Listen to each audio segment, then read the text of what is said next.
Good morning, everybody, and welcome to the 2026 Rally to End Child Abuse. I'm Elia Fox, President and CEO of Family and Children's Place, and it is my honor to welcome you as we stand together for the children of our community. I will also be your MC today. April is National Child Abuse Prevention Month, dedicated to raising awareness and strengthening families to prevent child maltreatment through community action. Today we are gathered to do just that and join in our collective commitment to the welfare of our community and the protection of children. Tragically, Kentucky has double the national rate of child maltreatment, and children under the age of 4 are at the highest risk for child abuse and neglect. There are thousands of children right now in our community depending on us, waiting on us, to offer the interventions and support that they so desperately need. Today you will see people wearing blue. Blue is the national color of child abuse awareness. The color was chosen because it represents the physical bruising of abused children. You will also see many pinwheels. The pinwheel is the national symbol for child abuse prevention because it represents playfulness, joy, and a childhood that every kid deserves. Today we are surrounded by both blue and pinwheels because we are at a crossroads. Children are hurting, physically and emotionally. Suicide is now the second leading cause of death for children under the age of, or over the age of 10. And yet,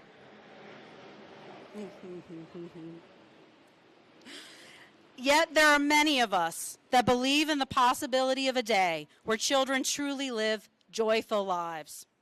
And that is why we are here, joined by leaders, elected officials, advocates, champions, activists, parents, and citizens to pledge our collective commitment to ending child abuse and working together for the children who depend on us.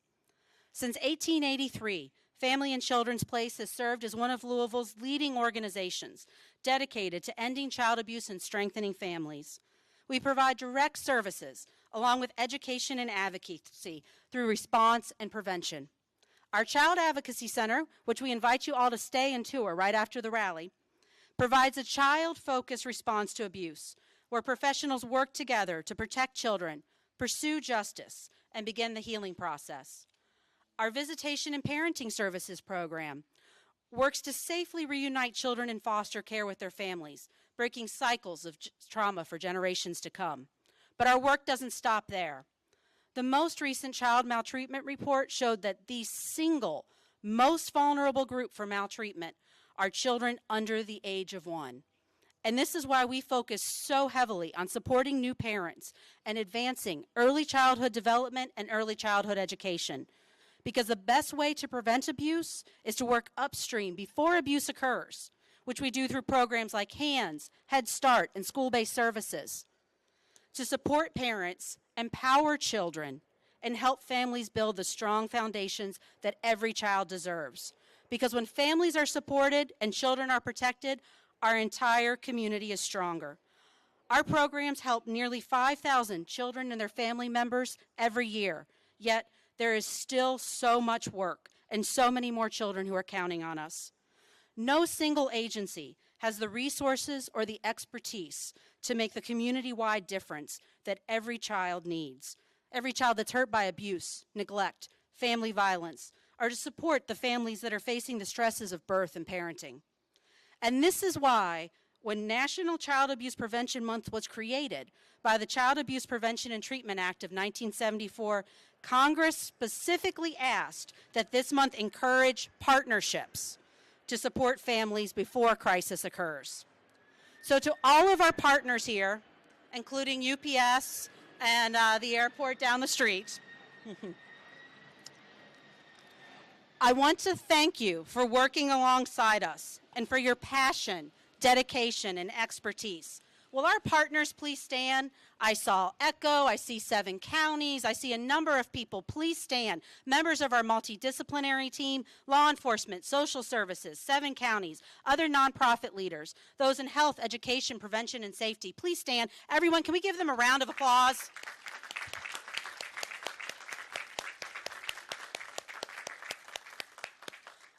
We're also joined by some members of BACA, which is a fun organization.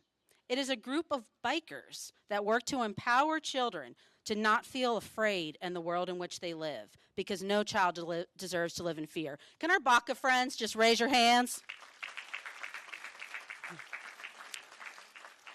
I want to also thank our neighbors, Louisville Memorial Auditorium, Our Place Cafe, Simmons College, and Spalding University, for all you do to support the work in the community. Another round for them. And please join me in a roaring round of applause for all the members of Family and Children's Place. Will the FCP staff who are able to be here today please stand? Huge round of applause. Come on, come on, come on.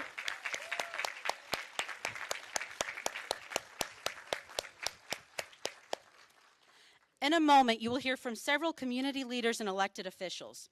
We are also joined by many others that are here today to pledge their support. First, right here out of the corner of my eyes, I see the chairman of the Public Safety Committee for Louisville Metro, Councilman Dan Syme. Can we please give Councilman Syme?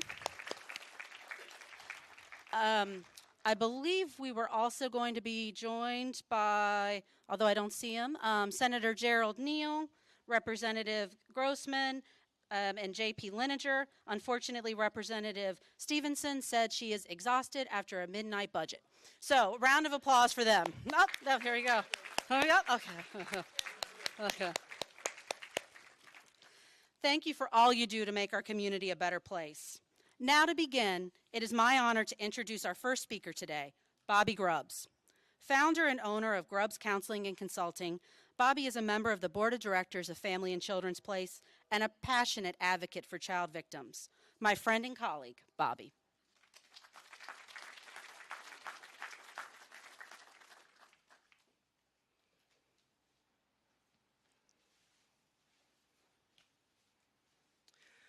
Thank you, Aaliyah, and everybody who's here today. We appreciate all the support that you all are bringing. When I think about what it takes to truly support and prevent child abuse, I think about a herd of wild elephants. When there's a threat that's brought to their attention, no matter how small, they show up. Big, loud, impossible to ignore, in your face. They step in, they surround the vulnerable, and I fear that that's our problem as humans these days. When it comes to this issue, we all feel so alone. So today, let's not keep quiet. Let's be loud. Because I know what happens to someone when we're not loud, when we don't step in. When I was a child, I experienced physical, sexual, and emotional abuse by my biological father. No one stepped in. No one made their presence known. So what does a child do with that? The only thing a child can do with that when there are no elephants around, they turn it inward. They make it about themselves. They can't risk the attachment on which their life depends. So the best way to explain it is to make it about themselves. However, over time, with the help of teachers, therapists, friends, I found my herd. I found a truth that changed my life. It wasn't a blame thing.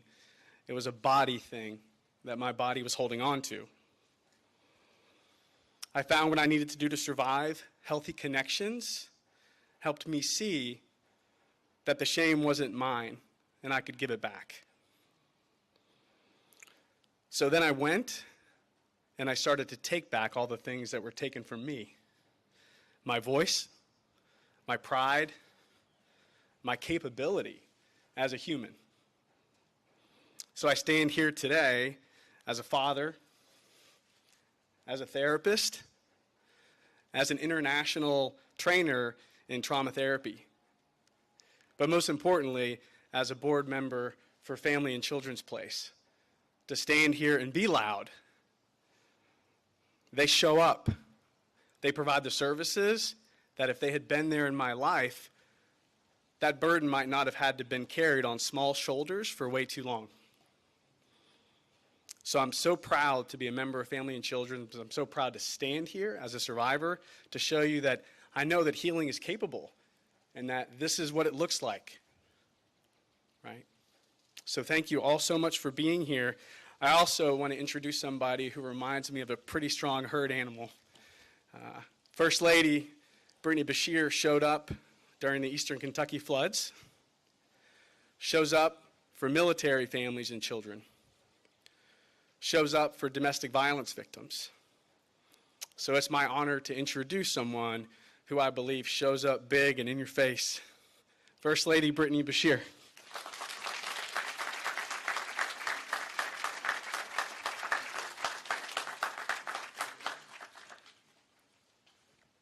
You know, I've never been described as that, and I'm kind of for it.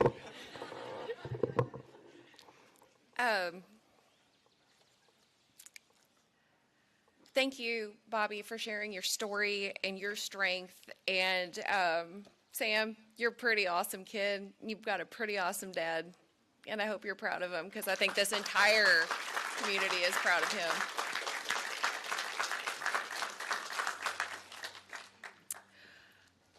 I am very proud to be here and stand with you as we all recognize April as Child Abuse Prevention Month.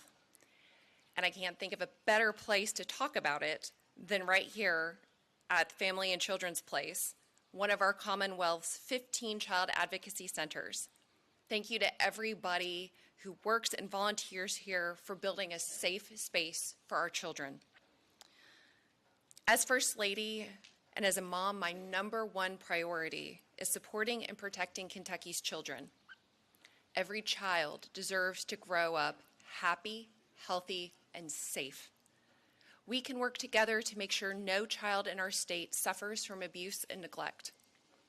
Andy and I have taken action to help us reach that goal.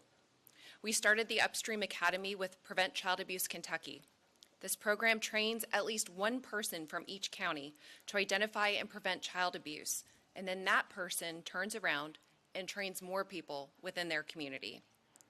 Because we all know how powerful community is. Everyone can be the eyes and the ears that recognize when a child is in need, or the herd of elephants. Team Kentucky has also worked with the Kentucky State Police to provide free resources for parents on internet safety. Since Andy became governor, the KSB has arrested over 470 online predators for crimes against Kentucky's children.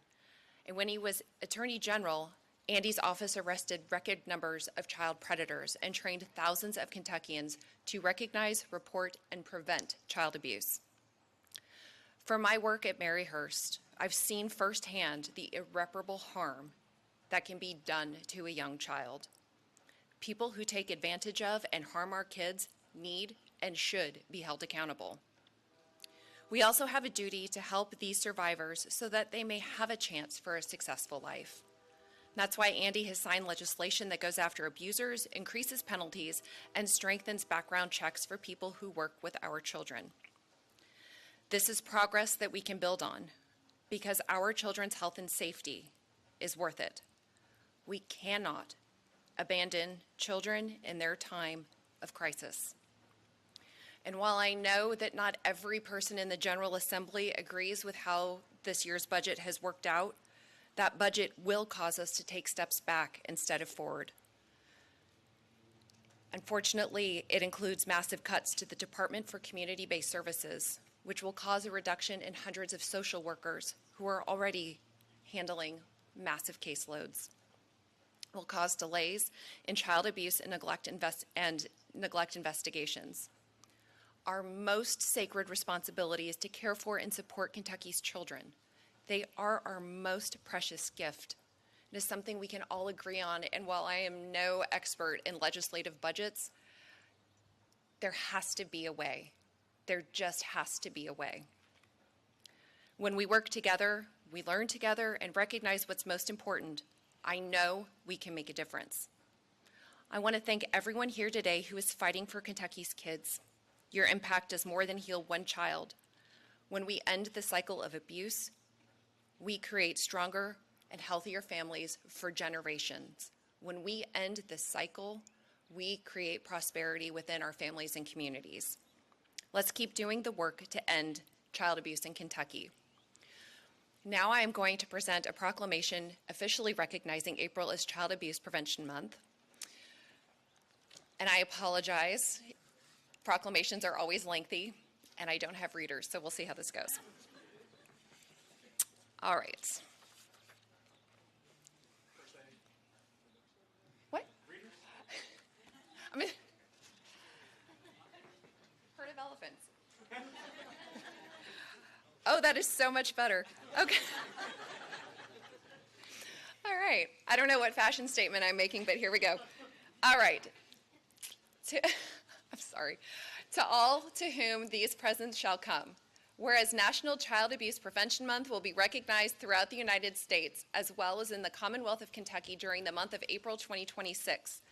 And whereas prevention is possible, with strong policies and investments, family and children can thrive, fostering prevention, stability, and long-term well-being.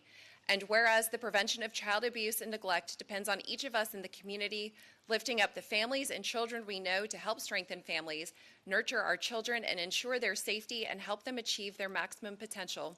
And whereas supporting families early reduces the need for a crisis response, improves lifelong outcomes, strengthens communities, and saves public dollars and costly downstream interventions across multiple systems. And whereas families who receive the support they need before a crisis occurs are better equipped to provide safe, healthy, and nurturing environments, leading to children who are safer, healthier, and more hopeful about their futures. And whereas effective child abuse prevention programs succeed because of vital partnerships created among state and local government agencies, schools, faith-based communities, civic organizations, law enforcement agencies, the business community, mothers, fathers, grandparents, foster parents, and all caregivers. And whereas Wear Blue Day will be recognized in Kentucky on April 1st when we wear blue to raise awareness for the prevention of child abuse and neglect, now therefore, I, Andy Beshear, Governor of the Commonwealth of Kentucky, do hereby proclaim April 26th as Child Abuse Prevention Month.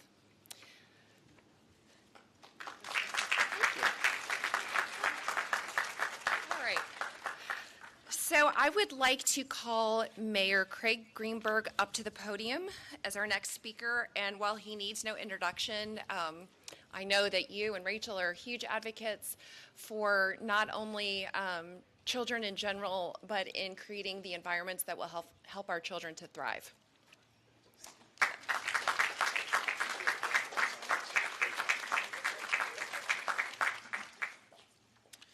Good morning, everyone.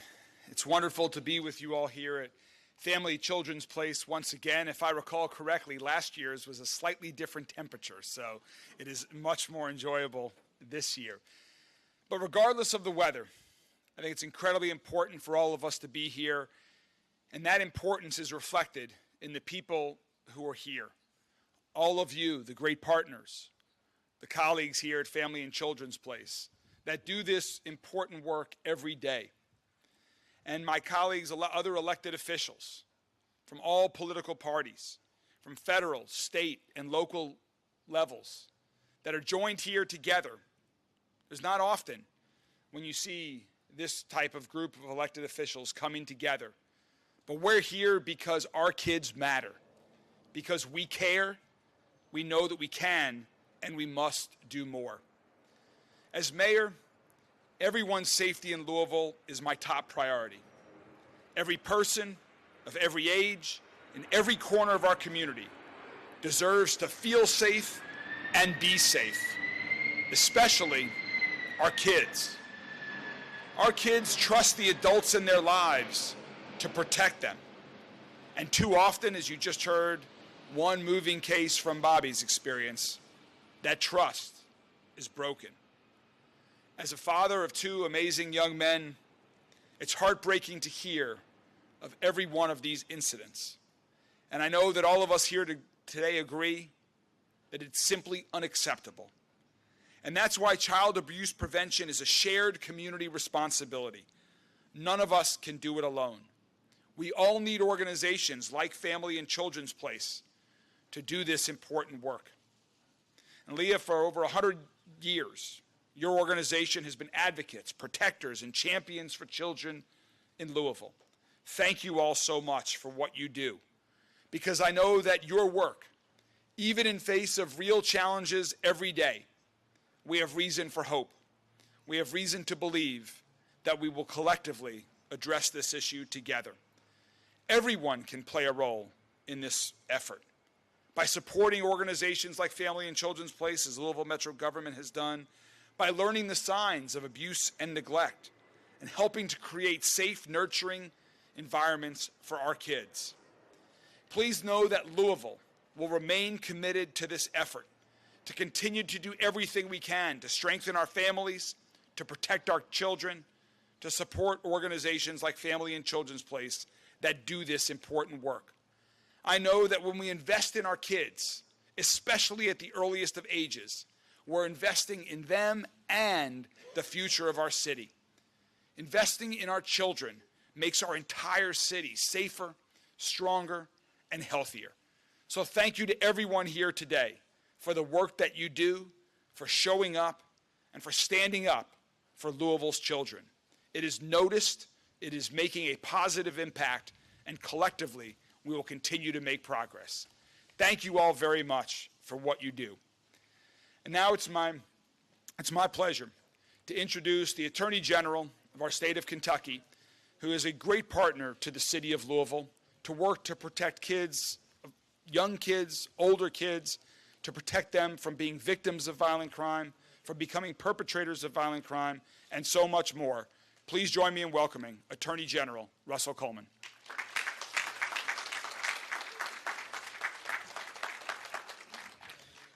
It is common at events like this, and this event is not unique, that the work that brought us here to talk about from the podium, those that do the work, typically are on the periphery of the room, or in this case, behind the seats or at the seats. And so while it makes me a poor speaker to draw attention away from the stage, I want you to turn around and everyone turn and look at those who are seated and standing behind you.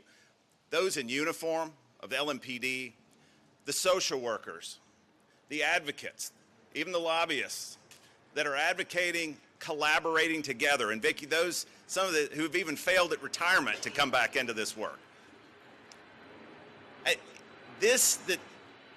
I'm promised I'll get this time back for the airplane, so we'll stare at each other awkwardly for just a moment.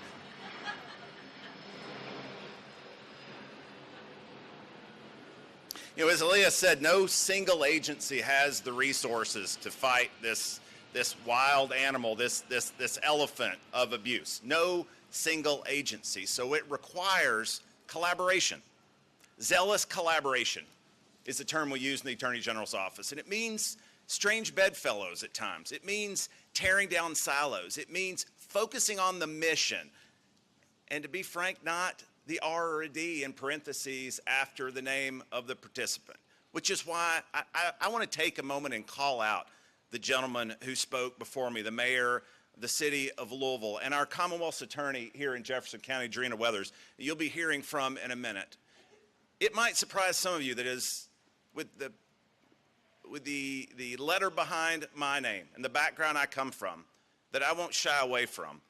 But my best partner in engaging here in Louisville is the mayor of the city of Louisville and our Commonwealth's attorney. This is a great example of collaboration in action, talking about how we work together to tackle violent crime, how we go after those trigger pullers that in some neighborhoods not even that far from where we are, some neighborhoods where kids are still sleeping under their beds at night or in bathtubs. This elephant that is abuse, this elephant that is violent crime, it just requires collaborating and eating this one at a time. And I will tell you, the piece that we bring, the piece that we prosecutors bring is the law enforcement component of this. It is the commitment to aggressively investigate and prosecute those that harm children. Investigate and prosecute. These cases are some of the toughest in the criminal justice system, some of the toughest to work, some of the toughest hands to hold and eyes to look in to broken bodies over and over of our young people who have been harmed. That good work that takes place in rooms just a few yards from where we're standing now.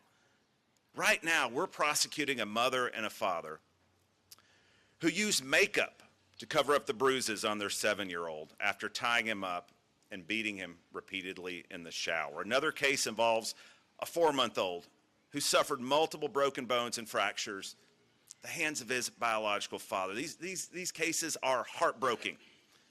Heartbreaking. And I will tell you, I couldn't be prouder, though, of our prosecutors, our investigators, some of whom I'm staring at now, our victims' advocates, who continually stare into this darkness in order to serve our most vulnerable.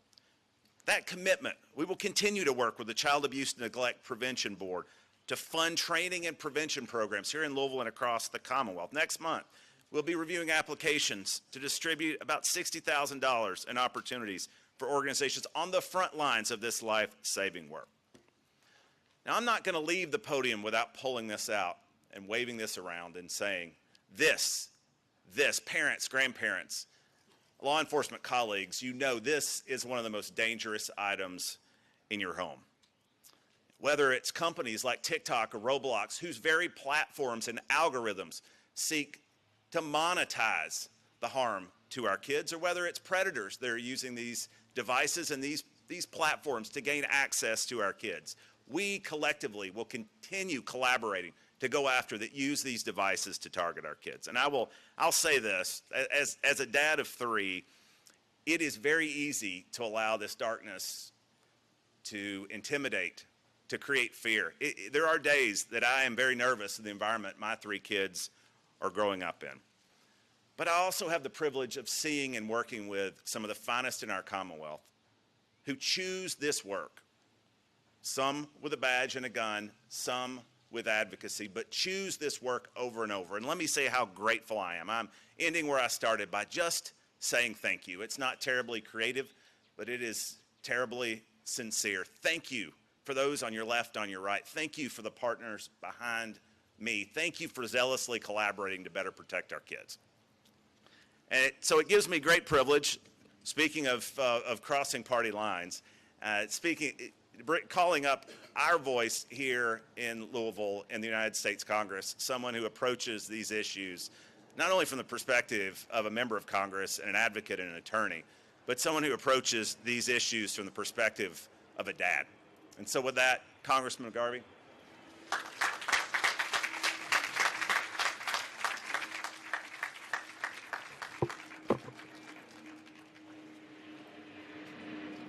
Give us just a second.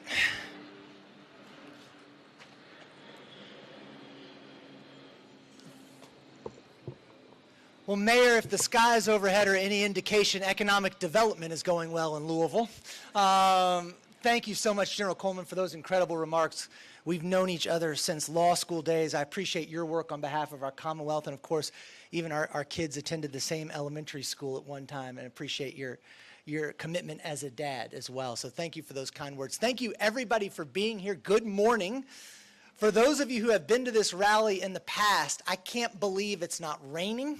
It's not freezing cold. The weather was so nice this morning, I actually wondered if they were going to cancel this event because I didn't know it was possible to do this in an enjoyable atmosphere. It is truly wonderful to be here today. It is awful at these events to speak last, or it's not speak last, but speak in the middle because the people go before you. We all feel the same way, but I think I look at this thing now as a good thing. As the Attorney General Coleman said, you see people from different parts of the state, from different walks of life, from different political parties, all coming together for the same purpose because we all agree on the need to combat child abuse. Attorney General Coleman covered the law enforcement aspect of this really well, and so I'll move my remarks to a little different spot. And as we are all coming together on a beautiful day, I'll reference for me what this week means in particular, a larger meaning. In my faith, this is the holiest week of the year. And, I think for those of us who are on church on Sunday, it was Palm Sunday, where we recognize that Jesus rode into Jerusalem on a donkey and a colt while people waved palms. And of course, he knew he was going to be arrested. He knew he was going to be handed over. He knew he was walking to his own death. Not because he was looking to overthrow the empire he was walking into. No, this is the most powerful empire in the history of the world. He was going to do something more disruptive than that, more radical than overthrowing a government. It was the idea of love. It was the idea of helping each other out. It was the idea of being there for each other in all of our problems, no matter who we are, no matter what we've done in our past. How does he demonstrate this? Well, when he goes back to Capernaum, it is said that he brings the child to him and holds him close. Now, much philosophical exegetical link has been spilled on what this means. I think for those of us who are parents, I think for any of us who've ever loved a child, we just know the child represents love and vulnerability. Especially in the ancient world, but even today, our youngest children constantly need protection, food, shelter, care, love in order to survive. Yes, we have to go after the people who are doing child abuse. And our Attorney General, our Commonwealth Attorney, they are doing that. I think we also have to look at this problem holistically. We know the stressors on families from money. We know the stressors on families from not having food. We know the stressors on families from not being able to take kids to the doctor or take care of their families. We know that when we make cuts to Medicaid on the federal level, not only is it hurting places like the Children's Place, it's hurting the families who are looking to take care of their kids. We can't address any of these problems in silos. We have to make sure that we are providing everything our children and our families need. That happens here, right? That happens here. And I've walked, I've toured, I've talked to the people who work here. I could never do what they do. I hope someday we have a rally announcing the closure of this place, that it's no longer necessary. But while it still is, let's take that message of love. Let's look after our families. Let's look after our kids. Let's make sure that they have food, that they have medicine, that they have protection. Let's make sure that we have people who can do the work, that we wrap our arms around them, that we recognize that no child is ever truly broken. And if we come together as a community, we can both keep them from breaking and put them back together again. We have a lot of people doing this work. And one person I have been thrilled to work with over the years is State Senator Julie Rocky Adams. I can tell you that her heart is as big as All Outdoors. It is matched both by her intellect and her sense of humor. She is someone who is willing to go anywhere, talk to anyone, do anything to try and make our community better, whether on the Metro Council, in the State House, or now in the State Senate. She's a wonderful advocate and a good friend, State Senator Julie Rocky Adams.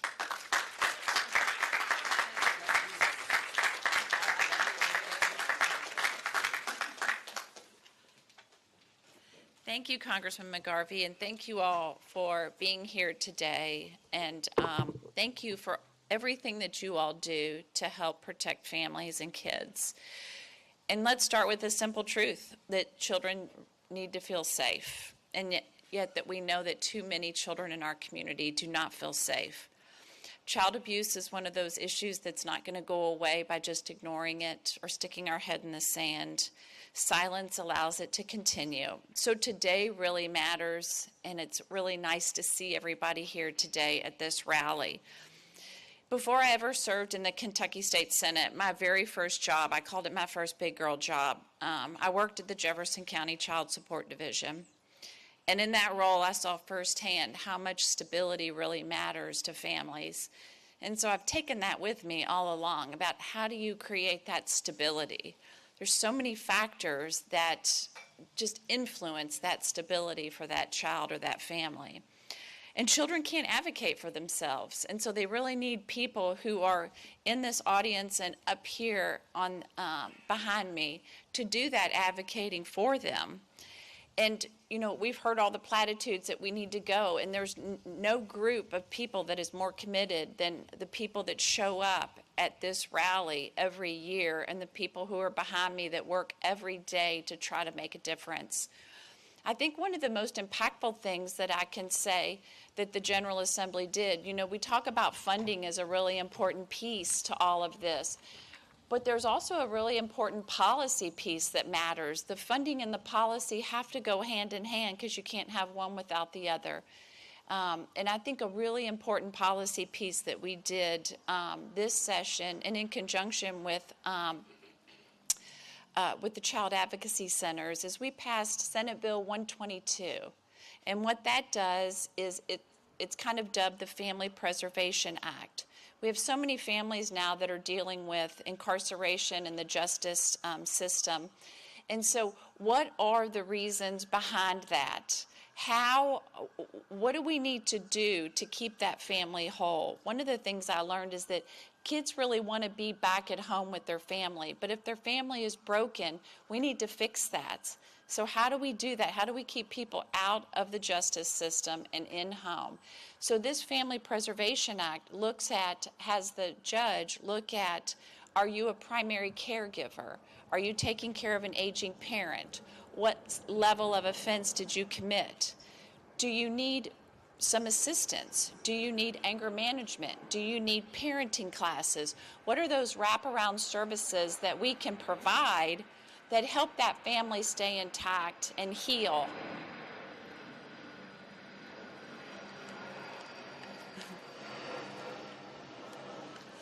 The other thing that it does is it kind of takes a fresh look at that relationship between a child and a parent. It now tells the courts to review findings of violence, neglect, or abuse when they're making their determinations. And it requires treatments and services to heal that family.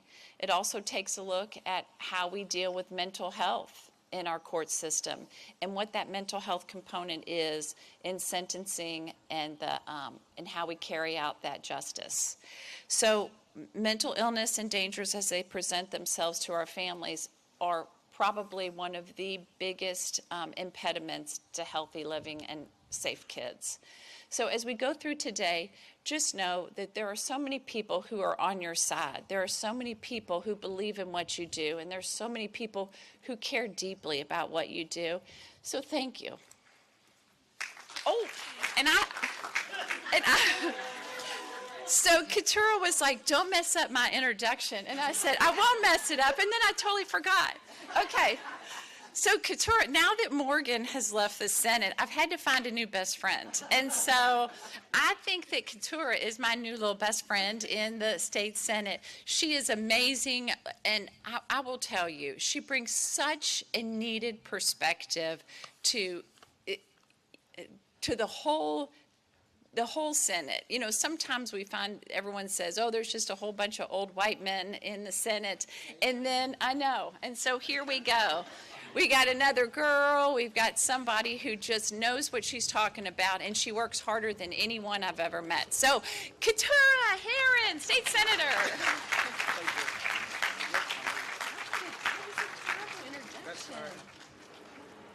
Thank you, Senator Rocky Adams, and thank you all for having me.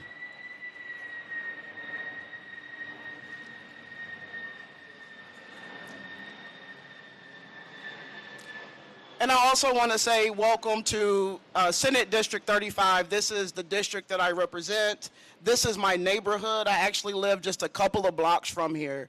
So it is a huge honor to be here to share a space with you all today. At 20 years old, I took my first job at Maryhurst. I was fresh out of undergrad. I had no idea what I was getting into. And I remember at orientation, Judy Lambeth walks in and she says to us, we work with the kids, really it was the girls with the greatest need in our state. And I'll never forget that. And throughout my 4.5 years at Maryhurst, there were so many different things that I witnessed and that I learned. But what really got me when I was at working at Maryhurst was that there was a situation with two two females. One was a bully and was bullying another another one of the residents.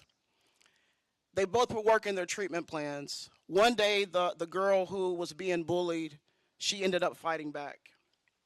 Within a few hours, police came and picked her up and took her to detention. And at that point, I was like, what just happened and why did that happen? I had no idea that there was one girl who was in the custody of foster care or the state, and then the other girl who was being bullied was actually in the custody of Department of Juvenile Justice. And at that point, I realized that our kids who are justice involved and our kids who are foster care involved have dealt with the same traumas, neglect, and abuse. And it was at that point that I wanted to learn more about what was happening with our kids who were justice involved and really what was happening with our system overall. And so throughout my career and my life, I have tried to connect the dots and learn and understand what happens when we help our kids who have dealt with trauma and what happens when we don't address that trauma. And today, Bobby opened up and talked about what happens when our young people who have dealt with neglect and abuse, what happens when they go through that healing process. And what I would like for you all to think about is that when we do not have that healing process, we have our kids who end up justice involved. And I want to be clear to say that not all kids who are justice involved may have gone through that. But I will say this, it is a large percent. And so the work that I have tried to do is to make sure that we're also moving upstream. How are we supporting those kids who have had that abuse, that we're making sure that they're healing, that we're giving them those supports? And it's a very difficult situation, but as we look at what is happening in our community, we've seen that some of our shooters in our community, they've gotten younger and younger and younger. We've heard of 12 and 13-year-old girls engaged and involved. And what I would just like to say to you all is as we continue to do this work, as we continue to look at the issues in our communities, that we have to make sure that when we have kids in our foster care system, we have kids in our juvenile justice system, that we have to make sure we find out what happened to them and what is causing the behaviors. And I believe that when we address those behaviors through a healing lens and a trauma-informed lens, that what we will have is more adults like Bobby. Now I get the honor and pleasure to introduce Representative Ken Fleming. I had the honor to serve with him for a little bit when I was in the House, and now he is the co-chair of the Medicaid Oversight Committee. And yesterday we got to be in some space and really crunch it out. He knows his stuff. He has a huge passion to ensure that not only our kids, but also the families have the things that they need. Representative Fleming.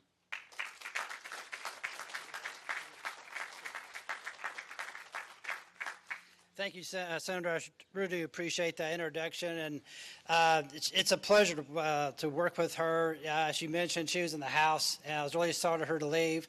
But to be honest, Senator, I think we got a pretty good replacement as well, and he's been wonderful to work with on many levels. I just want to come from more of a personal point of view. I had some things I'm going to say, and I agree with a lot of folks with in terms of how family and children is so significant and such a pillar to our community, not only to Louisville, but really throughout the state. And that's what makes our job a challenge in terms of trying to bring more funds into Louisville in terms of this particular organization, as well as organizations to help elevate those kids and those families that are suffering. And when I say personal, I ran a mental health center for about 10 years, and I saw the situations that came through the door, from abuse of children to spouse abuse to all sorts of things. And that's what gives me the seeds. That gives me the energy to make and change the dynamics, to bring money into these organizations like Family and Children to help elevate those kids and those families and make things a whole lot stronger. Because, be honest with you, Louisville's got a challenge. I mean, we work together, but we also have to work with the state to look at the value that we bring to all of Kentuckians in order to do that. So it is a challenge, and I just want to make sure that this organization is near and dear to my heart. Some things don't work out in the budget like you want, and now as much as you strive and you push the envelope and make the case, sometimes things don't work out. But I always say you never give up on things, because we still have 2 days left in the General Assembly for overrides, but yet we can still pass legislation. We can still look at different bills in order to try to shift money around to help out organizations such as Families and Children. I want to bring up just two particular items that's sort of near and dear to my heart. One is Kyron's Law, that's House Bill 246. Some of you might know that. Basically, it provides animal control officers the training and the resources to recognize, when they go into a home, they recognize that there could be a potential abuse, because when you abuse animals, there's a direct correlation to abusing children. That's what we're trying to do. It passed the House. We're going to work on the Senate to help, get them to pass that next session. The other one I've been trying to strive is to get more counselors and therapists and nurses within the school system, because they're another frontline group that we need to look at and provide those funding in order to recognize those situations when it comes from kids, comes to those environments. Because let's face it, when children come to school, they bring a lot of challenges. They bring a lot of baggage that they have no control over.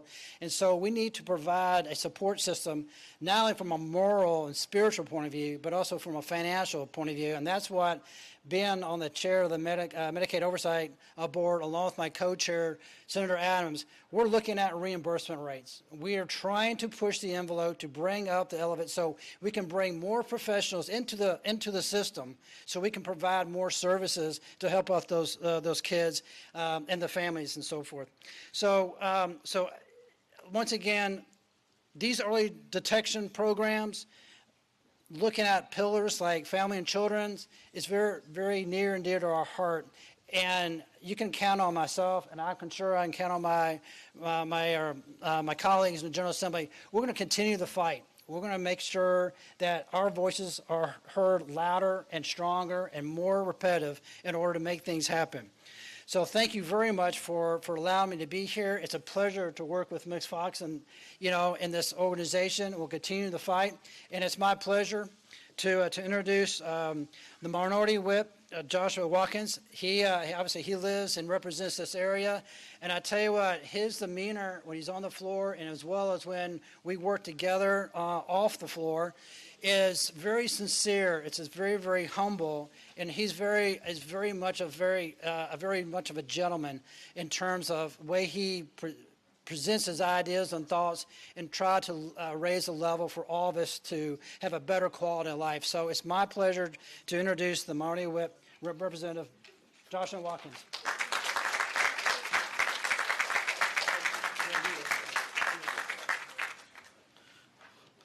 All righty. I hope you all wouldn't mind me saying that I'd like to be brief. I got here, got permission from a family member that's having an eye procedure being completed at this moment. And as soon as I finish talking, I got to go take care of my family, if that's all right with you all.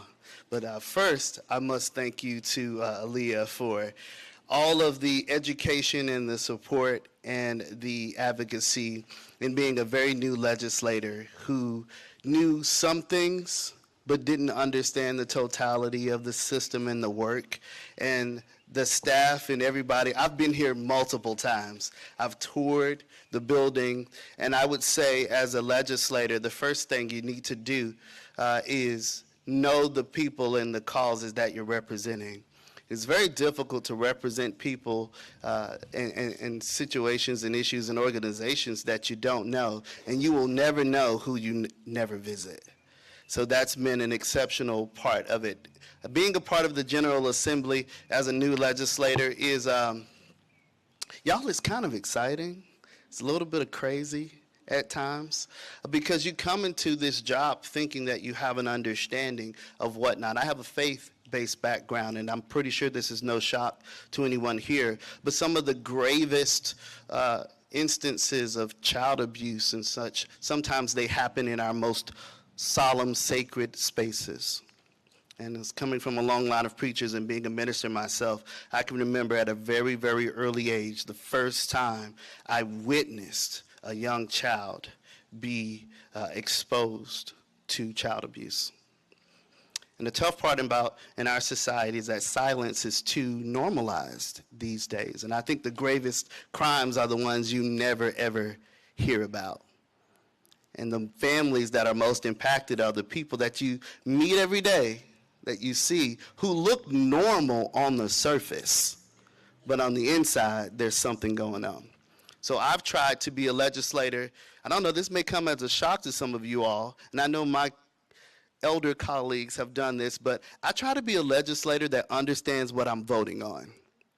So I try to read things, and I try to visit, and I ask questions from my colleagues, and they always answer them, and I really appreciate that. But I will say two more things as I take my leave. We have a constitutional duty as a General Assembly to pass a budget. And I do believe that if you want to understand where someone's priorities are, you understand and watch where they spend their money. I'm seeing some head nods there. I think I have some agreement there. And although the budget in some spaces did not do everything that we have wanted and would have wanted it to do, I'm encouraged. I don't know, Representative Fleming, you said there were 2 days left in the General Assembly, and there are. And the next thing I said to Senator Herring was, does that mean we get to cut more checks? And because I do believe in investing in prevention. I do believe in investing in infrastructure that's going to give the families the support they need. You talked about early childhood education and supporting new parents. That is critical to the work in this system that I have come to understand. My pledge to you moving forward is to not simply come to this rally and say hi because I am your neighbor down the street and I happen to be somebody that I hope you voted for, but it is a pledge to be a present advocate and ally, not only in the policy, but also at the purse string, because I wanted to fund your project. Aside from that, thank you all so much. And now I get to have the absolute pleasure of introducing someone who I have an immense amount of respect for, because she answers all of my questions about the law, and she does so with grace, and she never, ever stops teaching, ever. By example, our Commonwealth Attorney, Jarena Weathers.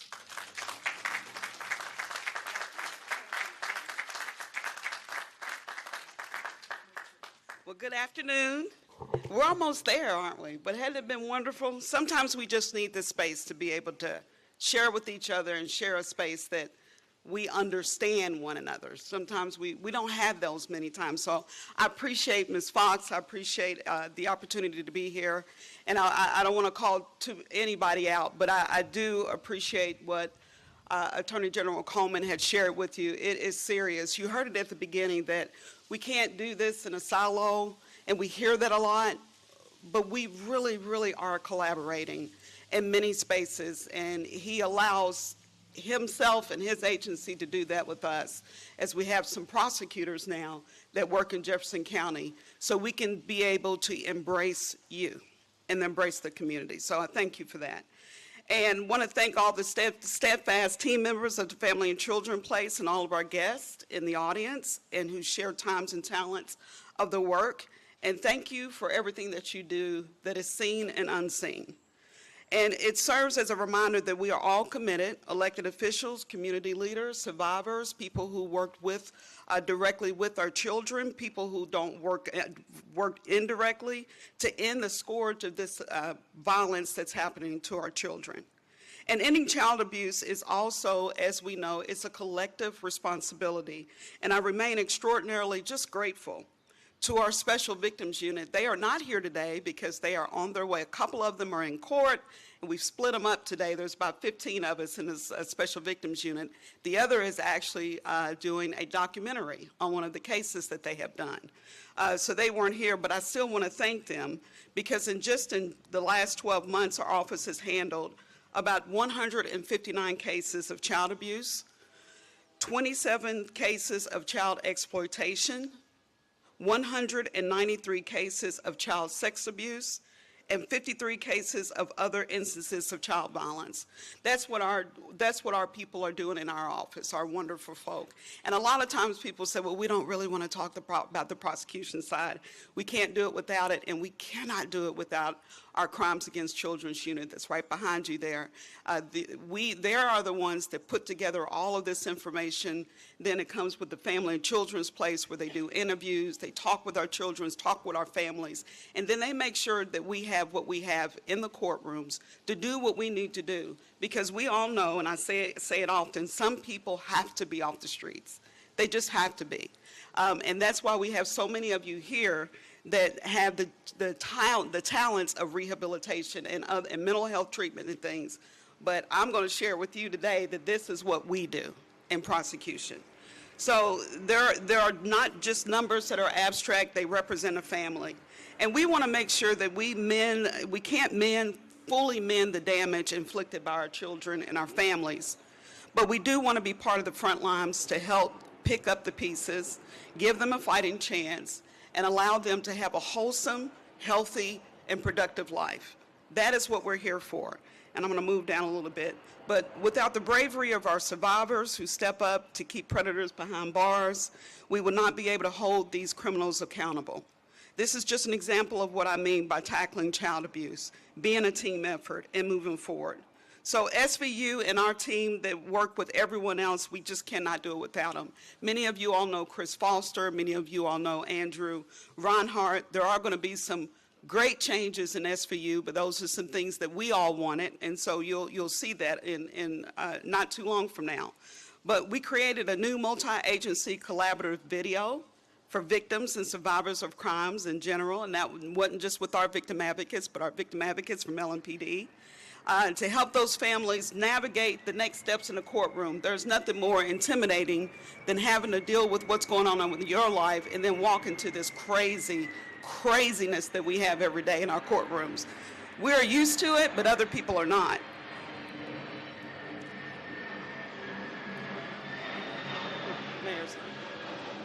So meeting individually with our family court judges, we do that. And we are working in any way that we can with Jefferson County Public Schools so that it can be beneficial for our children, not just in the courtrooms, for whatever we can do to assist. So it is our hope that it's our example that we can inspire additional actions so that our community can be built in a better life together. And I will share with you, I wasn't going to share with you, but our wonderful first speaker has shared it's important that we speak out. So I will share with you that at the age of 2 years old, I was physically abused at the hands of my uncle.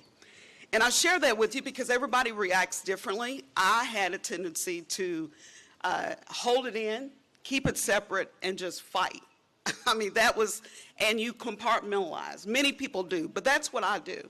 And I'll be honest with you, I've been in this arena for almost over 20 years, never really connected the dots of how important it was for me to be in this space for the short period of time, whatever God has allowed. So I want to share with you personally that, and I'll end this by saying there is a song out there called That's What Scars Are For by one of my favorite musicians, Mandisa. And it says to the effect that scars aren't pretty, but they are a part of me. And then it goes on to say that, but it builds us and it reminds us where we've been, and we're not going to be there again. and then we're going to move forward to help each other so we can help someone else. So I want to thank you for giving us the opportunity just to work with you all. The heroes and heroines are not just behind us, it's throughout this whole place that we have right now. So I thank you, and we are excited about to continue, because I tell you what, General Coleman, I like to prosecute. I'm just telling you. I don't have any problems with it. I love it, and I love the people that we work with, and I love our law enforcement. Let me make that perfectly clear, because the majority of us are out here to do the right thing. So without further ado, I want to introduce to you our CEO of Kozer Charities, and I know Barry Dunn. He was one of the first people that I met when I came into this space, but he too now has just a wonderful background. You cannot have a better person in this space, and I know that. He has a legal background. He was also at the Attorney General's office for a period of time, and he also had hung his shingles. But he is one of the best people that I have ever met. He's got a heart of gold, and there was no doubt after 20 minutes talking with him years ago that he is in a space that he is supposed to be. CEO Dunn, thank you.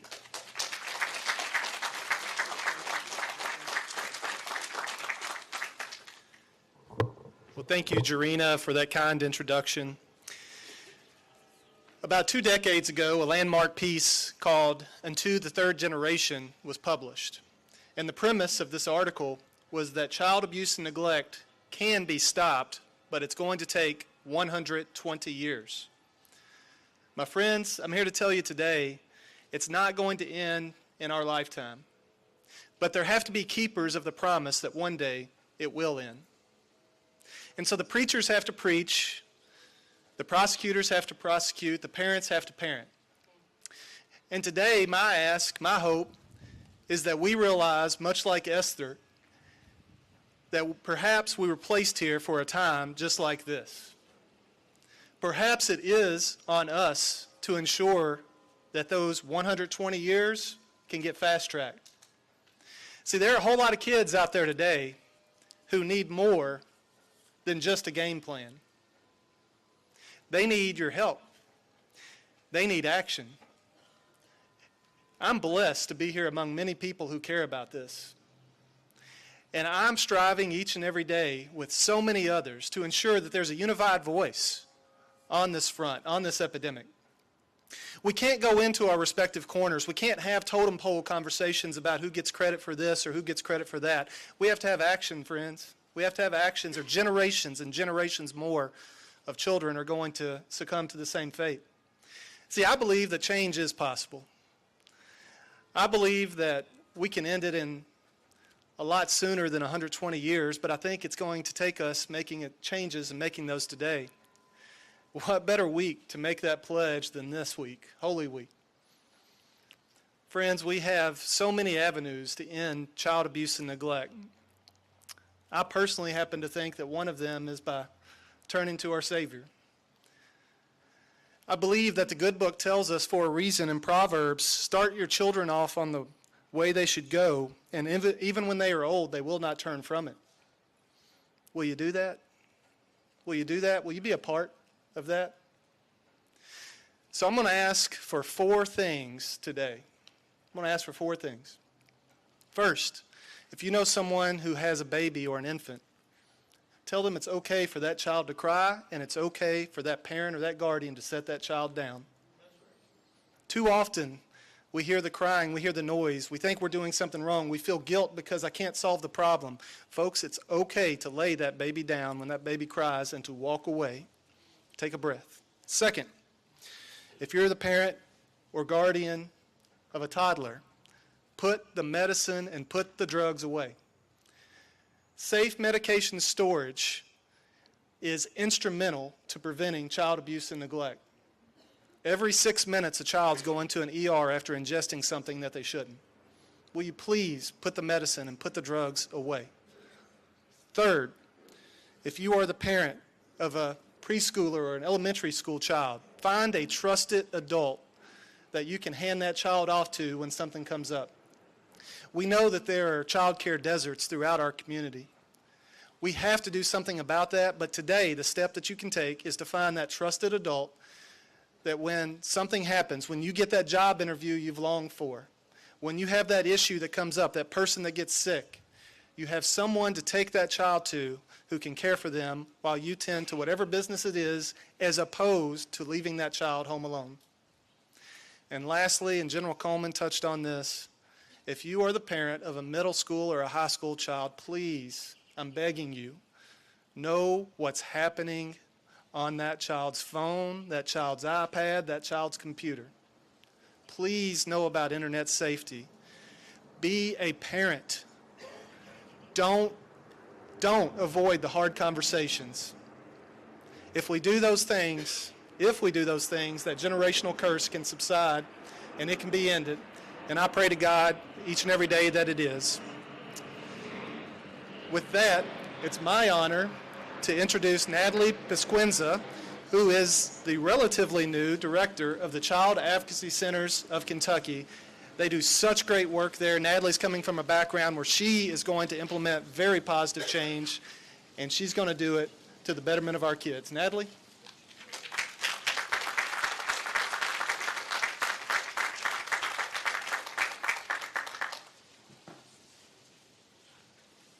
And I'm short. Thank you so much, Barry. So every year, the Children's Advocacy Centers of Kentucky and the 15 regional Children's Advocacy Centers around the Commonwealth, just like the one here at Family and Children's Place, has the opportunity to recognize someone very special that they've noticed over the past year. One of their partners that recognizes and understands that when systems work together, children and families are met with respect and real support to move forward and heal. Today, we get to honor someone here locally. Detective Anthony Morris of the Mount Washington Police Department embodies this partnership. Through his dedication, he has worked tirelessly to ensure that children are protected, believed, and treated with dignity. He advocates for children and families who cannot speak for themselves, and his unwavering commitment has made a lasting difference in countless lives. Today, we recognize Detective Morris not just for the work that he does, but for the way that he does it. And with that, it is my honor to recognize Detective Anthony Morris as a legendary partner and a true champion for children.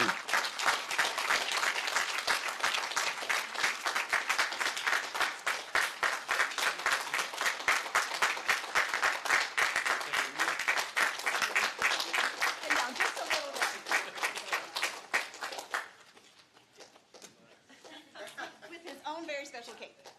So thank you so much. Very much.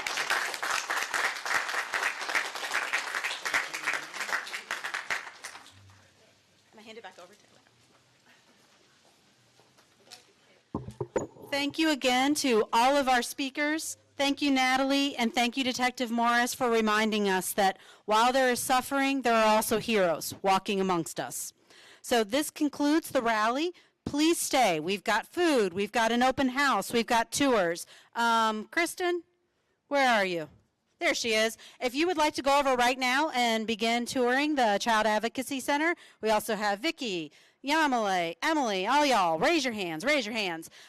Please just head on over. Tours will begin. If you'd like to come in, grab something to eat, have lunch, please head on in.